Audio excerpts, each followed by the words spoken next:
Now, moving forward, let's look at some of the improvements we made to the AI engine. We got quite a bit of feedback in the last school year about some inconsistencies in the grading.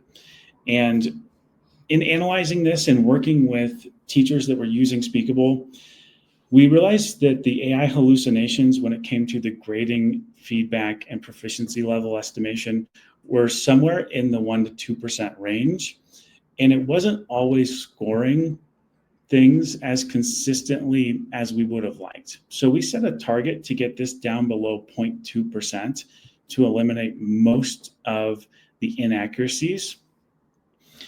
And so over the summer, we changed the model that we're using behind the grading, feedback, and the proficiency level estimation. With our internal testing, we're seeing more consistent grading, more reliable feedback, and stronger, more consistent proficiency level estimates.